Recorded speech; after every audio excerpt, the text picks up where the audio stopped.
Nagpanggap ang grupong ito na pulis para akitin ang mga dalagita, na gumawa ng malaswang video at pagkatapos ay pinagbantaan para gahasain ang mga biktima. Pagkatapos, in-upload nila ang proseso ng krimen sa isang chat group, at naningil ng bayad sa miyembro, at sa huli ay in-upgrade pa ito sa live streaming. Sa pamamagitan lamang ng pagbabayad, maaari kang mag-order ng anumang nilalaman, na may kinalaman sa kanilang perversion. Ngayon, ibabahagi ko sa inyo ang kwento mula sa pelikula na hango sa kaso ng NTH Room Chat. Una, ipakikilala ko sa inyo ang isang kumpanya. Ang kumpanyang ito ay may katangian na marami silang pera. Ang chairman ng board ay paminsan-minsan nagbibigay ng napakalaking bonus sa isang tao. Ang isang bonus ay katumbas ng buong taon ng sahod mo. Basta't magtrabaho ka ng mabuti, bibigyan ka pa niya ng credit card. Walang limitasyon sa credit limit, basta't gastusin mo kung ano ang gusto mo. Pero may isang patakaran, kailangan mong sumunod. Sumunod ng lubusan, halimbawa kung sabihin niyang punitin mo ang iyong damit sa harap ng lahat, kailangan mong punitin ito. Siyempre, pagkatapos itong sirain, babayaran kita ng 10 beses. Ang kakaiba ay ang karamihan sa mga empleyadong ito ay mula sa Departamento ng Administrasyon at Logistic.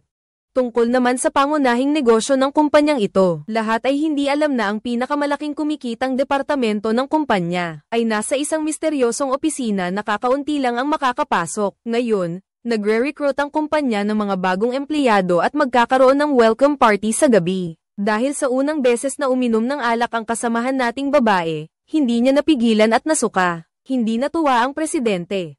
Ang alak na ito ay mahal. Tapos nasuka ka pa. Pagkatapos ay tinawag niya ang tagapamahala. Yumuko ang tagapamahala at nakinig sa pagmumura ng boss. Sa puntong ito, tinawag ng chairman ang isa pang bagong empleyado. Sinabi niya sa kanya na sampelin ang tagapamahala, natigilan ang bagong empleyado. Nang makita ito ng chairman, ginawa niya ito para sa kanya. Nang makita na walang reaksyon ang bagong empleyado, diretsong sinabi ng chairman, kung hindi mo siya sasampalin, tatanggalin kita sa trabaho. Ang bagong empleyado ay napilitang bahagyang hawakan ang pisngi ng tagapamahala. Sa isang simbolikong paraan, nakita mo kung paano ko siya sinampal, di ba? Nakita ko po.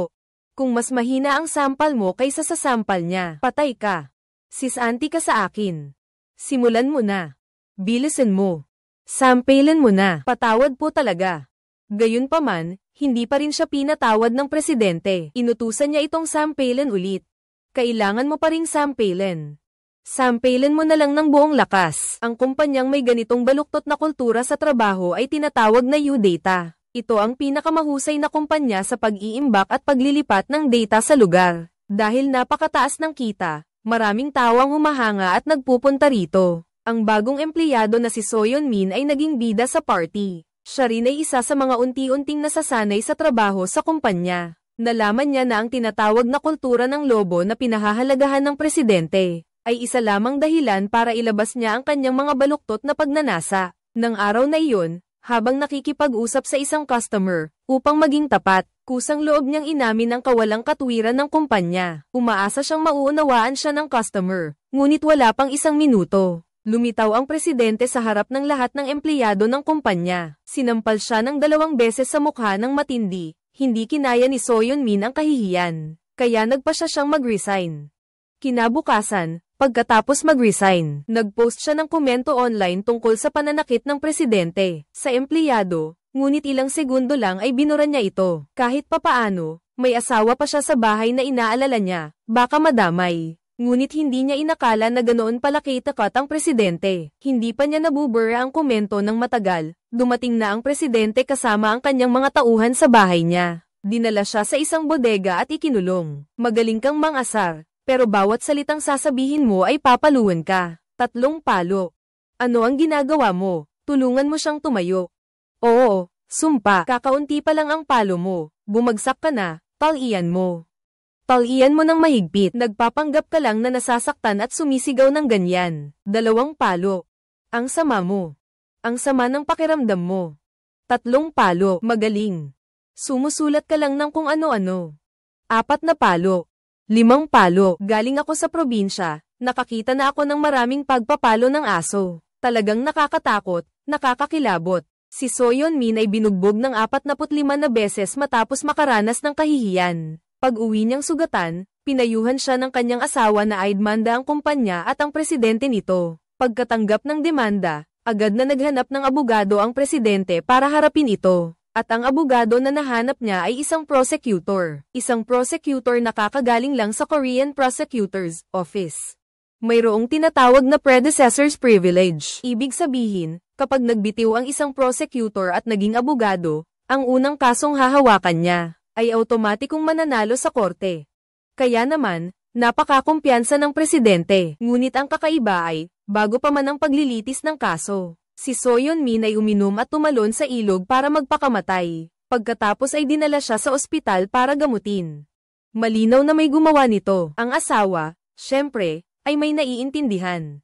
Maaari lang siyang pumili ng pag-areglo at bawiin ang kaso. Ang paiskal na si Kang Hana, na siyang humahawak sa kaso, ay galit na galit. Sa kanyang maraming taon ng karanasan, nakita na niya ang katotohanan ng kaso. Si Udata ang nagtulak kay So Yeon-min na magpakamatay. Ngayon, kulang lang ng ebidensya. Kapag nahanap na ito, maibabalik ang hustisya sa mga tao. Nang malaman niyang binawi ang kaso, galit siyang pumunta sa kanyang superior. Chief Joe, hindi pa po ba ninyo nasisuri ang kaso? Kung tayo mismo ay magpapabaya, sino pa ang magbibigay ng katarungan sa kanila? Senior, alam mo, kailangan din ng tamang timing sa pagtatrabaho. Ano ang mangyayari sa isang manlalaro ng soccer kung patuloy lang siyang tatakbo sa field? Ganyan ka ngayon. Si Kang Hana ay umalis na may sama ng loob, ngunit hindi siya sumuko. Pumunta siya sa ospital upang alamin ang kalagayan ni So Yeon-min at nalaman ang maraming detalye mula sa asawa nito. Kinumpirma niya na ang U-Data ay tiyak na may malubhang paglabag sa batas, at planong imbestigahan ng palihim sa tulong ng kasamahan. Nalaman niya na isang dating empleyado, na nagngangalang John Jin-won ang nag-withdraw ng kanyang kaso pagkaraan ng isang linggo. Kaya, balak niyang tanungin ito pagkatapos niyang mahanap si John Jin-won. Ang kanyang saloobin ay, kahit anong itanong mo sa akin, wala akong alam tungkol sa U-Data. Si Kang Hana ay nahirapan din sa ibang pangyayari. Isang malakas na puwersa ang palihim ding nag-iimbestiga sa kasong ito. Noong nag-aaway si Kang Hana at si Chief Joe, itinapon niya ang mga file ng kaso sa basurahan. Sa sandaling iyon, dumating sa opisina si Director Jang ng Bluebird Charity Fund. Magkaibigan sila ni Chief Joe sa loob ng maraming taon. Nang hindi napapansin ni Chief Joe, kinuha niya ang mga file ng kaso at ibinigay sa kanyang subordinate, si Kim Do-gi. Okay na, mga manunood, nagsimula na ang pangunahing bahagi. Si Director Jang ay namamahala sa isang organisasyon ng lihim na paghihiganti na tinatawag na Rainbow Taxi. Ang kanilang moto ay tulungan ang mga biktima na hindi nabigyan ng katarungan, na hindi pinoprotektahan ng batas, kahit sino pa ang kabilang partido. Kahit may mataas na posisyon o mayaman at makapangyarihan, lahat ay pantay-pantay ang pagtrato. Isang organisasyon na binubuo ng 5 tao. Si Director Jang ang pinuno, siya ang namamahala sa pagtanggap ng mga misyon. Si Kim Do-gi ang tagapagpatupad, siya ang namamahala sa pagkumpleto ng mga misyon. Ang computer hacker na si An Go-yoon, kasama ang 2 logistics staff na sina Mr.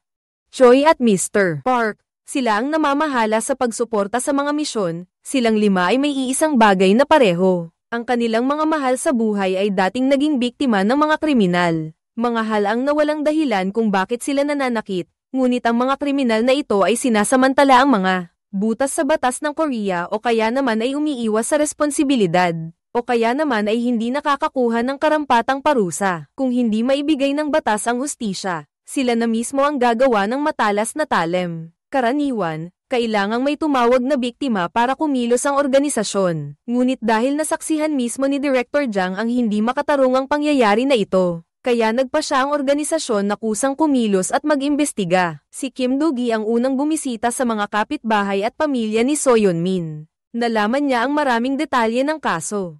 Pagkatapos, bumalik siya sa lugar kung saan nagpakamatay si So Yeon-min. Napansin niya na napakataas ng rehas sa pinangyarihan, at hindi ito kayang akyatin ng ordinaryong tao. Paano siya magpapakamatay? Kaya naman, kinumpirma niya na si So Yeon-min ay tiyak na itinulak ng iba. Matapos matuklasan ang maraming kaina-hinalang puntos, nagpa siya rin si Kim Do-gi na sa ngalan ng Rainbow Taxi ay hahanapin niya ang katotohanan at ipaghihiganti si So Yeon-min. Matapos mag-usap ang 5 tao, nagpa siya silang hayaan si Kim Do-gi na magpanggap bilang isang matalinong estudyanteng nag-aaral sa ibang bansa mula sa Amerika. Bumalik sa UData para mag-apply at makapasok sa loob upang makahanap ng ebidensya. Ang nag-interview sa kanya ay ang 3 tauhan, na puno ng kasamaan sa tabi ni Chairman Kim Do-gi. Dahil sa kanyang mahusay na resume, matagumpay siyang nakapasok sa kumpanya. At sa unang araw pa lang ng kanyang trabaho, dumating din si Kang Hana sa kumpanya para mag-imbestiga. Ngunit hinaranggan siya ng mga tauhan ng husto nang handa na siyang umalis. Nagkataon silang nagkita ni Kim Do-gi, at pareho silang nagulat, dahil kilala na nila ang isa't isa bago pa man. Alam ni Kang Hana na si Kim Do-gi ay isang taxi driver lang. Bakit ikaw ang nagtatanong sa akin kung bakit ka nandito? Hindi ka ba nagtatrabaho dito? Sabihin mo na, totoo ka bang empleyado dito? Oo. At ang tungkol sa taxi company, nag-resign na ako. Ang direktor doon ay malupit na nang aapi ng mga empleyado. Talaga? Bakit naman? Aalis na ako. Ang pagdating ni Kim Do-gi ay nagulat si Kang Hana. Gusto mong ipaimbestiga ni Kim Do-gi ang kumpanya. At alam din ni Kim Do-gi ang kanyang misyon. Nagbigay ng ilang salita at nagmadaling umalis. Sa unang araw ng pagpasok niya sa kumpanya, nagulat siya sa kanyang nakita. Sa minamahal na pamilya ng UData.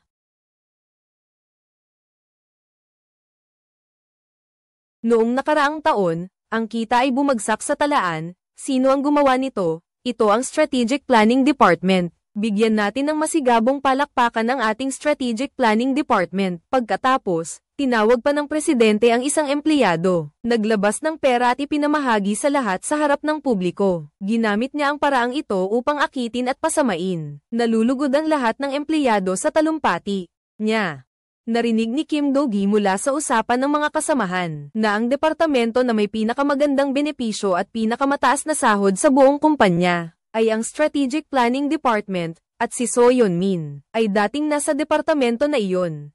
Kaya naman, hinanap ni Kim Do-gi ang pasukan ng departamento. Ngunit kahit anong swipe niya ng card, hindi siya makapasok. Habang nangyayari iyon, pinigilan pa siya ng mga tauhan ng chairman. Mas lalo itong nagpatibay sa paniniwala ni Kim Do-gi na ang departamento. Mayroon itong lihim na hindi masabi. Kaya ang susunod na plano ay pumasok sa trabaho sa departamento na iyon. Bago nito, pumunta si Kim Do-gi sa server room para tulungan si An Go-yeon na i-connecta ang data ng camera sa surveillance para sa kaginhawahan ng kanilang mga aksyon. Samantala, natanggap ni An Go-yeon ang direktiba mula kay Director Jang. Kinumpirma ni Director Jang sa kabilang linya kay Chief Jo na hindi nila iimbestigahan ang kaso ni So Yeon-min. Ngunit malakas pa rin ang kagustuhang personal na imbestigahan ni Kang Hana. Kasama ang pagtatagpo nila kaninang umaga, tiyak na magiging sagabal siya sa proseso, kaya naman pinaalalahanan din ni Director Jang si Kim Do-gi na kung sakaling puntahan siya ulit ni Kang Hana,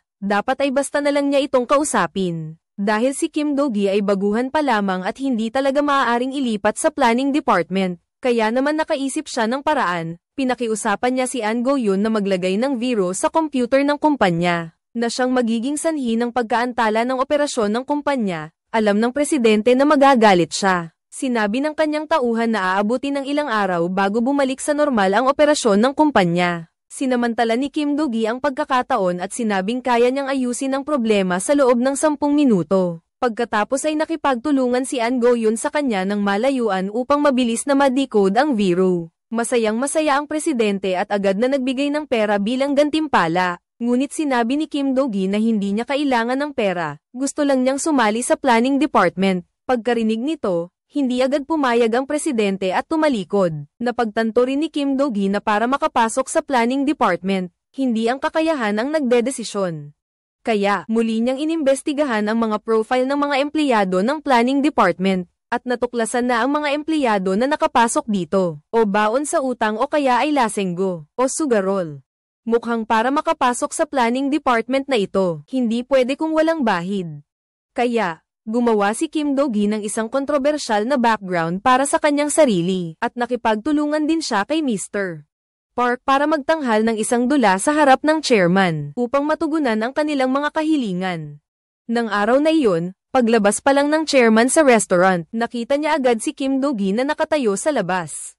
Ano ang pakiramdam mo? Siguro nagulat ka. Ano? Hintayin mo. Kunin mo ito. Kunin mo. Gago. Ano ang pakiramdam mo? Masaya ka ba? Masarap, di ba? Salbaha ka.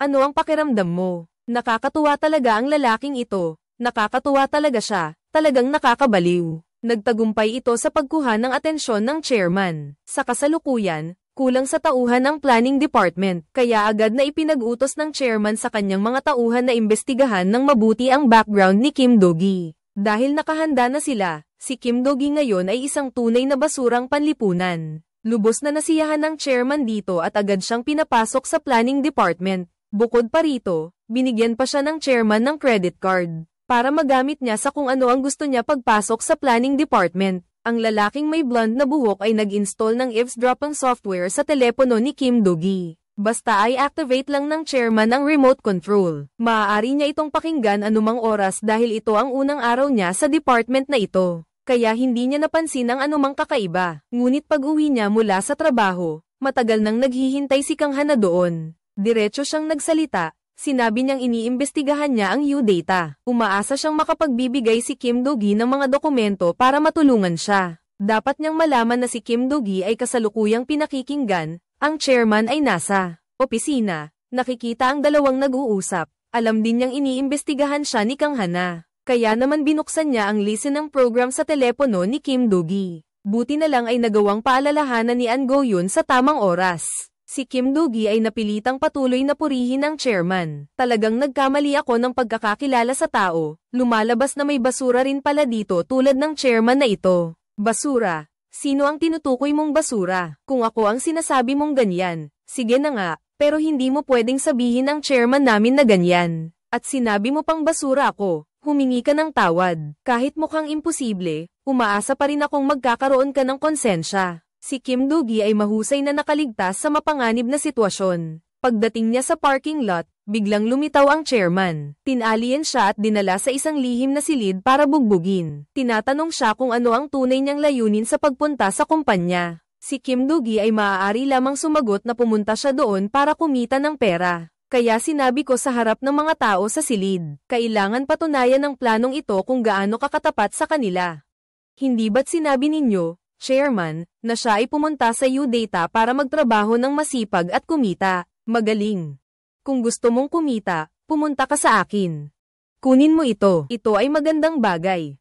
Natatakot ka na ba? Opo, sandali lang. Manager Kim, ngayon ay isa ka na sa mga tauhan ko. Isa ka na sa mga anak ko.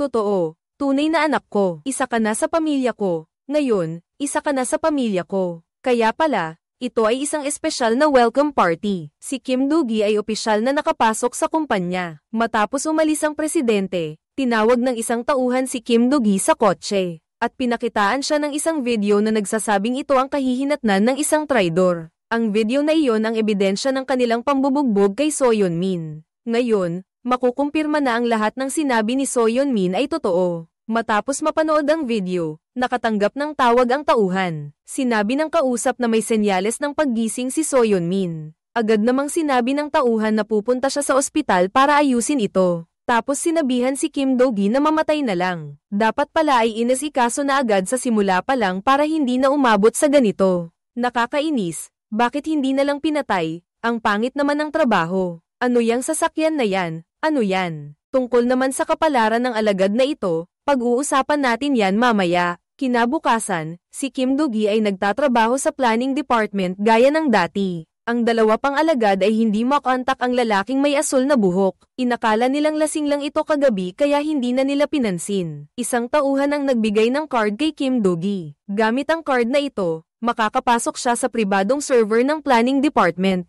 Ang trabaho ni Kim Do-gi ay mag-upload lang ng video sa server araw-araw. At sa malayo, sabay ding nag-login si An Go-yun. Ngunit sa sandaling ito, tinawagan ni Director Jang si Mr. Choi. Inutusan niya itong pumunta agad kay An Go-yun at utusan siyang umatras sa operasyon. Lumabas na ang tinatawag na lihim na operasyon ng planning department, ay ang pagpapatakbo ng isang ilegal na adult film server. Nag-record at nag-upload sila ng mga adult video ng ilegal. Nag-download at nag-share ang mga tao ng sabay-sabay, na nagbibigay ng tuloy-tuloy na kita sa kumpanya. At sa server na ito, ang video na may pinakamaraming download. Ang pinaka-hot ay video ng isang estudyante na nilinlang ng kanyang kasintahan para mag-record. At pagkatapos, nagpakamatay din ang estudyanteng ito dahil dito. Ang pamagat ng video ay binago rin na legacy ng estudyante. Ito ang nagpa-crazy sa mga netizen na mag-download. Pinakamahalaga, Ang estudyante sa video ay ang yumaong kapatid ni An Go-yun. Dahil sa kapatid niyang babae na biktima ng masasamang tao at hindi mahuli ng pulis, sumali si An Go-yun sa team ng paghihiganti.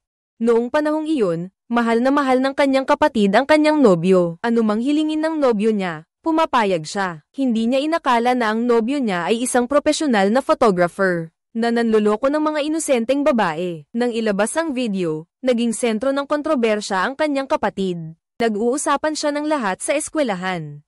Kahit paulit-ulit na nagre-report ang kanyang kapatid sa website para burahin ang video, patuloy itong kumalat na parang cancer. Sa huli, hindi niya kinaya ang kahihiyan at nagpa siya na tumalon mula sa gusali. Bago ang araw na magpapakamatay siya, espesyal niyang hinanap si An Go-yun para sa huling hapunan bago sila maghiwalay. Pagkatapos ng lahat, ang kanyang kapatid na babae ang tanging pinag-aalala niya. Pagkatapos ng hapunan, lumabas din silang dalawa para magpakuha ng litrato. Kinabukasan, tumalon ang kanyang ate mula sa gusali sa kanilang bahay. Pagkatapos mamatay ng kanyang ate, patuloy ding binura ni An Go-yun ang mga video. Ngunit sa huli, wala rin itong silbi. Dahil dito, nagkaroon din siya ng depresyon. Pagkatapos, sumali siya sa isang aktibidad ng counseling na inorganisa ng ospital, at doon niya nakilala si Director Jang. Gusto kong ipaghiganti ang kapatid ko. Sige, bumalik tayo sa timeline. Nang makita ni Mr. Choi si An Go-yun, natuklasan niya ang video. Bumalik ang masakit na alaala, kaya nawalan siya ng pag-asa, umalis sa pinangyarihan at umuwi. Labis na sinisisi ni Director Jang ang sarili. Kaitatanggap lang din niya mula sa paiskalya ng isang ulat ng investigasyon na nagsasaad na ang U-Data ay inimbestigahan dahil sa isyu ng pag-upload ng video. At si Kim Do-gi, nang malaman ang nangyari, ay labis ding nagalit. Pumunta ka sa opisina ng tagayusig para hanapin si Director Jang, pero sinabi ni Director Jang na, mas kailangan nating maging kalmado ngayon. Wala silang direktang ebidensya sa ngayon. Maaaring mabura ang video ng U-Data anumang oras. Maaari ding mawala ang server anumang oras. Kailangan pa rin nating magpatuloy sa pag-iimbestiga ayon sa plano. Siyempre, nakamit na rin nila ang isang kasunduan. Para sa iyo, Go-yun, ang pangunahing misyon natin ay siguraduhin ang video na nagpahirap sa kapatid mo ay hindi na muling mailalabas. Dapat burahin din ang lahat ng video ng ibang tao. Bawat video ay kumakatawan sa isang buhay. Pagkalabas ni Kim Do-gi, nagkataon niyang nakasalubong si Kang Hana. Kahit na nagtatampo pa rin siya tungkol sa nakaraang insidente. Ngunit nang malaman niyang nagtatrabaho si Kim Do-gi sa planning department, umaasa pa rin siya na matutulungan siya niya. Ang dahilan kung bakit alam ni Kang Hana ang tungkol sa planning department ay dahil ilang araw na ang nakalipas. Si John Jin-won, na minsang kinumusta niya at ng kanyang mga kasamahan, ay pumunta sa ospital para bisitahin si So Yeon-min, na dati niyang naging malapit sa kumpanya. Noong una, siya mismo ang nagpayo kay So Yeon-min, na sabihin sa kliyente na aminin ang pagkakamali ng kumpanya. Ngayon, napunta sa ganitong sitwasyon, labis siyang nagsisisi. Kaya naman, nilapitan niya si Kang Hana at kusang inamin ang kanyang ginawa sa pag-upload ng adult video mula sa planning department, at handa siyang harapin ang anumang panganib para bumalik sa kumpanya bilang saksi. Dahil noong umalis siya, pinagbilinan siya ng chairman na huwag nang bumalik. Ngayon, nagpakita siya ulit, kaya tiyak na tatawagin siya ng chairman para tanungin. Kahit na sa plano ni Kang Hana, kailangan lang niya ng kaunting tulong mula kay Kim Do-gi. Pero ayaw ni Kim Do-gi na tumulong. Una, para protektahan ang sikreto ng Rainbow Taxi. Pangalawa, para protektahan ang kaligtasan ni Kang Hana. Pangatlo, ang paghihiganti ni An Go-yun ay kailangan niyang gawin ng mag-isa. Pagbalik ni Kim Do-gi sa kumpanya, dinala siya ng mga tauhan sa isang pribadong party ng chairman. Dito, nakita rin niya si John Jin-won. Pero pareho silang hindi alam ang pagkakakilanlan ng isa't isa. Nakita lang nila ang chairman na patuloy na nanlalait. Sa wakas, inilabas pa siya sandali, pagkatapos ay may dalawa pang pumasok sa kwarto. Sila ang mga supplier ng adult videos, isa na doon. Ang taong ito, si Choi Min, ang direktor na gumawa ng mga video na iyon. Ang video ng kapatid ni An Go-yun ay ginawa ng taong ito. Nagalit si Kim Do-gi nang malaman niya ang balita. Sinabi pa ni Choi Min na magre-record siya ng bagong obra ngayong gabi. Nalinlang niya ang isang babae. Naging sabik din ang chairman nang marinig ito. Nagpadala pa siya ng kanyang mga tauhan upang samahan si Choi Min sa shooting location para bantayan. Ilalabas ng kumpanya ang bagong obra na ito bukas. Pagkaalis ni Choi Min, inutusan ni Kim Do-gi ang nasa labas na si Choi na sundan ito. Nang malaman ni Kim Do-gi na nagpunta si Choi Min sa isang bodega, agad din siyang pumunta doon. Gusto niyang pigilan at parusahan ang mga taong ito na parang mga uod. Naghanda si Choi Min ng isang set ng pelikula sa loob ng bodega, at naghanda siya ng iba't ibang damit. Ang babaeng nilinlang niya ay nag-aatubili, ngunit ginamit ni Choi Min ang mga hubad na litrato para takutin ang babae. Wala na siyang nagawa kundi pumayag.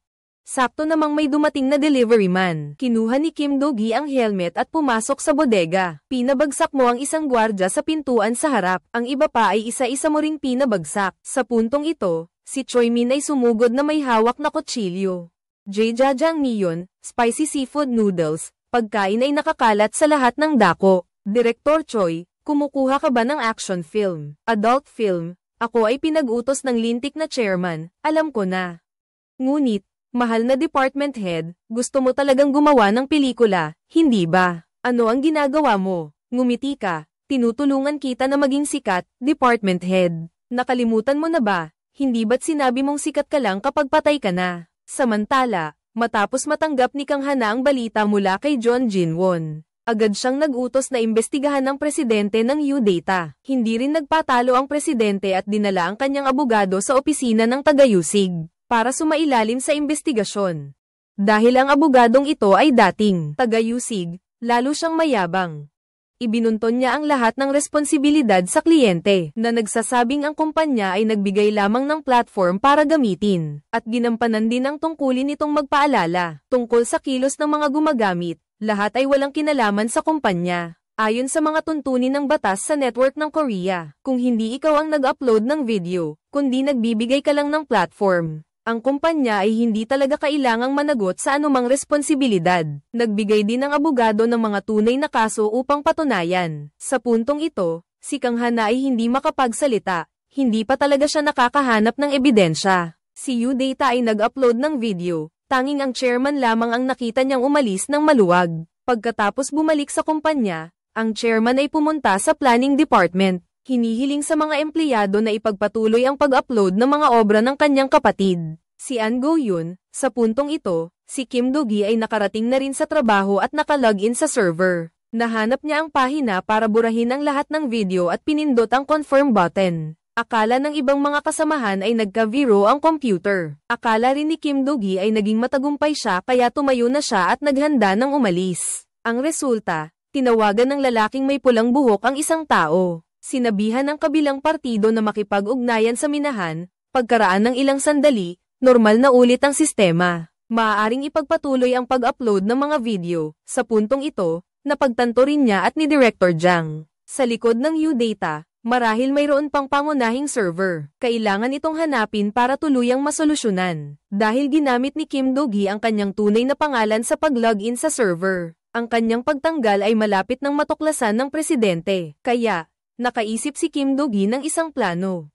Tumawag siya kay Kang Hana at sinabing natuklasan niyang nag-i-upload ang kumpanya ng mga video ng matatanda.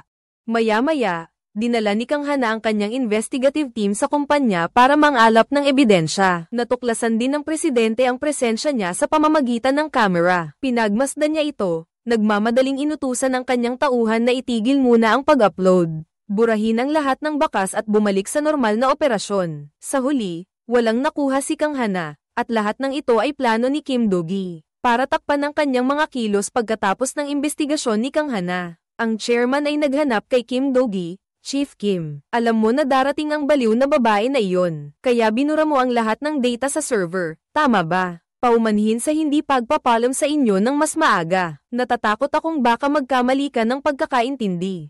Tandaan mo ang 2 aral ko para sa iyo ngayon, huwag mong kalimutan. Una, anumang mangyari, huwag kang basta-basta magdedesisyon at magtatago sa akin. Pangalawa, kahit ano paman, wala silang makukuha sa akin. Kahit bumagsak pa ang langit, ganoon pa rin.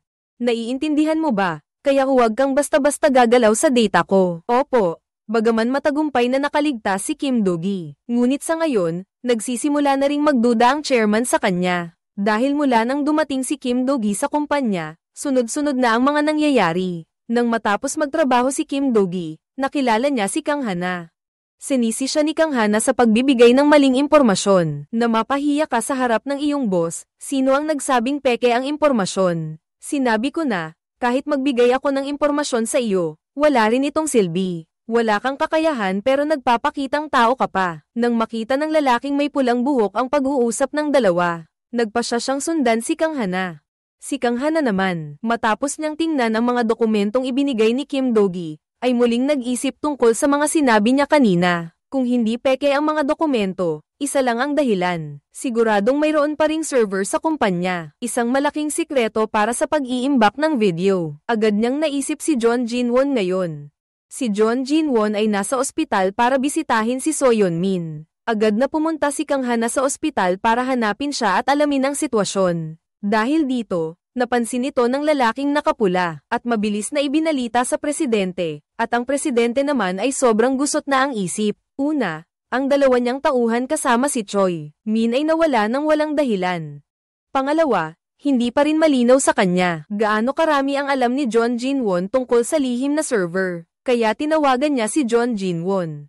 Kailangan nilang magkita. Pagkatapos ng tawag ni John Jin-won, sinabi niyang handa siyang maging pain para makapasok sa loob at imbestigahan ang lihim na server. Bago umalis, naglagay si Kang Hana ng tracking software sa telepono niya. Pagkatapos, pinasundo ng chairman si Kim Do-gi sa kanya. Sumunod din sina Kang Hana at ang kanyang kasamahan, at sinusundan din sila ng lalaking may pulang buhok. Nakita rin ito ni Choi at Park, at agad nilang sinabay ang impormasyon tungkol sa kainahinalang sasakyan kay Kim Do-gi. At matalas na napansin ni Kim Do-gi na hindi siya ang sinusundan ng mga sasakyang ito, kundi si Kang Hana. Lumalabas na plano ng chairman na gamitin ang aksidente sa trapiko upang tuluyang alisin ang prosecutor na ito. Hindi nagtagal, nagsimulang kumilos ang mga tauhan ng chairman. Nagsimula silang walang awang bumangga sa sasakyan ni Kang Hana. Sa sandaling nasa gipit na sitwasyon si Kang Hana, lumabas si Kim Do-gi ng maingat. Bagaman ang huling resulta ay naaksidente si Kang Hana, siya at ang kanyang kasamahan ay nasugatan din, ngunit hindi naman delikado sa buhay. Nakita rin ng mga tauhan ang matagumpay na pagliligtas ni Kim Do-gi, at napagtanto rin ni John Jin-won na hindi si Kim Do-gi ang tauhan ng chairman. Hinahanap din niya ang lihim na server, pagkatapos ay nagtungo sila sa lihim na villa ng chairman. Pagkakita pa lang ng chairman, ikinulong na niya si John Jin-won sa bodega. Ang bodegang ito rin ang pinag-torture kay So Yeon-min. Kasabay nito, itinutok ng chairman ang kanyang baril kay Kim Do-gi. Inutusan niya ang kanyang mga tauhan na bigyan si Kim Do-gi ng pana. Inutusan siyang barilin hanggang mamatay si John Jin-won kaagad. At syempre hindi papayag si Kim Do-gi na barilin siya ni Director Jung. Kailangan ba talagang gawin ito? Sige, baliw ka. Hindi ka cool. Tumahimik ka, talunan, at manatili ka lang dyan. Binibilang ko na hanggang 2. Alam ko na. Alam ko na gagawin mo yan. Sa tingin mo bakit kita pinapunta dito? Hayop ka. Si Kim Do-gi ay nakatali sa labas. Sina Mr. Choi at Mr. Park ay nag-aalala dahil wala silang balita mula sa kanya. Nag-aalala sila. Gayunpaman, kung walang contact person tulad ni An Go-yun, malaki na ang naging problema sa komunikasyon ng buong team. Pagkagising ni Kim Do-gi, ibinalita niya ang kanyang sitwasyon. Kung maraming bantay dito, malaki ang posibilidad na narito ang secret server. Inutusan niya sina Ginoong Choi at Ginoong Park na hanapin agad ang eksaktong lokasyon ng server. Samantala, matapos dalhin ni Kang Hana ang kanyang kasamahang walang malay sa ospital, natuklasan niya ang lokasyon ni John Jin-won. Sa pagkakataong ito, dumating si Chief Jo sa ospital matapos marinig ang kasalukuyang sitwasyon mula sa kanya. Naramdaman niya na maaaring hindi na kailangang isipin ang damdamin ng iba. Inutosan ng hepe si Kang Hana na mamuno sa isang malaking grupo para mag-imbestiga. Sa pagkakataong ito, hindi na kailangang lumaban mag-isa si Kang Hana. Mas nakakatuwa pa na si An Go-yun, matapos ang mahabang pagdurusa, ay napagtanto na ang paglubog sa mga alaala ay lalo lamang magpapalubog sa kanya. Mas mabuti pang gamitin ang sarili niyang paraan para personal na harapin ang mga kriminal na iyon. Nalaman niya mula kay Director Jang ang sitwasyon ng mga miyembro ng team. Pagkatapos, pumunta siya sa lihim na silong ng revenge team, at ang motorsiklo sa silong ay tila matagal nang naghihintay sa kanya, para kina Choi at Park dahil hindi pa rin nila mahanap ang lokasyon ng server. Kasabay nito, nag-aalala rin si G. Choi sa kalagayan ni Kim Do-gi. Nagpa siya ang dalawa na pasukin mismo ang mansyon, para iligtas si Kim Do-gi. Mabilis na natuklasan ng chairman ang kanilang ginawa. Sa katunayan, ito pala ang plano ni G. Choi noong inilipat siya sa bodega. Naglagay siya ng talam sa tabi ng paa ni Kim Do-gi. Habang walang nakatingin, hinawakan ni Kim Do-gi ang talem. Pagkatapos ay pumasok ang chairman, nalaman niya na si Kim Do-gi. Sinasadya niyang maglagay ng biro para makakuha ng atensyon. Sa sobrang galit, brutal niyang binugbog si Kim Do-gi. Gayunpaman, hindi sumuko si Kim Do-gi at patuloy na tinanong ang lokasyon ng lihim na server. Samantala, lumapit si An Go-yun sa villa, at pinigilan niya ang kanyang sakit upang buksan ang video ng kanyang kapatid na babae na kinukuhanan ng video, sa pamamagitan ng upload signal. Sa wakas ay natukoy niya ang eksaktong lokasyon ng server. Lihim, Driver Kim, nakita ko na ang minahan. Masaya akong marinig ang boses mo. Tulungan mo akong harapin sila. Tutulungan kita para hindi na nila magawang makasakit pa. Ako na ang bahala sa kanila. Kausap mo ako ngayon. Ha, akala mo madali akong apihin, Chairman, patayin mo siya. Tutulungan kitang makaganti ng higit pa. Ano ba yan? Isa ba siyang halimaw? Sige na, patayin mo na siya. Bibigyan ko kayo ng 10 milyon. Patayin nyo na siya. Tapusin nyo na yan. Patayin nyo na siya. Manager Kim, huwag po kayong lalapit. Manager Kim, nagkakamali po ako. Pagkatapos ni Kim Do-gi na ayusin lahat, hinahanap ko ang kinaroroonan ng chairman. Habang ang chairman naman ay agad na pumunta sa lihim na server. Ibig sabihin, ang minahan, pinoprotektahan niya ang server na pinaghirapan niyang itayo, kaya naman, nilock niya ang sarili sa kwarto. Sa sandaling ito, dumating si An Go-yun. Sumpa, ano ba talaga ang gusto mo? Bastardo, bakit mo ito ginawa sa akin? Ano ba talaga ang gusto mo? Sumpa, ang sakit, tulungan mo akong tawagan ang pulis at ambulansya. Ang sakit talaga. Susundin ko ang batas, tatanggapin ko ang parusa ng batas. Handa akong bayaran ang aking mga kasalanan. Ang taong dapat bayaran ay wala na. Paano mo balak magbayad? Sa puntong ito, sina Choi at Park ay pumasok na may dalang isang kahon ng bomba. Nais nilang pasabugin ang lahat ng server upang hindi na masaktan pa ang mga naloko. Pagkatapos mailagay ang bomba, tinalian nila ang chairman sa isang puno at inilagay ang lahat ng ebidensya ng kanyang krimen sa gilid. Pagkatapos, lumabas ang 4 sa mansyon. Sa kanilang pag-uwi, nakasalubong nila ang grupo ni Kang Hana. Kahit hindi malinaw ang mukha ng mga tao sa sasakyan, malabo na naramdaman ni Kang Hana na ito na ang grupo ng paghihiganti na matagal na niyang hinahanap. Ngunit dahil sa pagmamadali ng misyon na hulihin si Yu-Data, hindi siya huminto nang makarating sa mansyon na wasak na. At ang chairman, matapos makita ang mga police car, ay nakalaya muli. Bumalik sa server room, tinitingnan ng imperyong pinaghirapan niyang itayo. Labis siyang hindi makapaniwala, ngayon ay puno na ng bomba ang lugar. Si Kim Do-gi ay naghahanda ng pasabugin, ngunit hindi niya alam na nakapasok na pala ang chairman. Driver Kim, handa ka na ba? Pagkatapos ay nagsimulang magbilang pababa, 10, 9, 8, 7, 6, 5, 4, 3, 2, 1. Pindutin ang button para pasabugin ang bomba. Ang presidente at ang kanyang server ay magkasamang nalibing sa dagat ng apoy. Nakumpleto na rin ni An Go-yun ang kanyang paghihiganti at sa wakas ay natapos na ang lahat.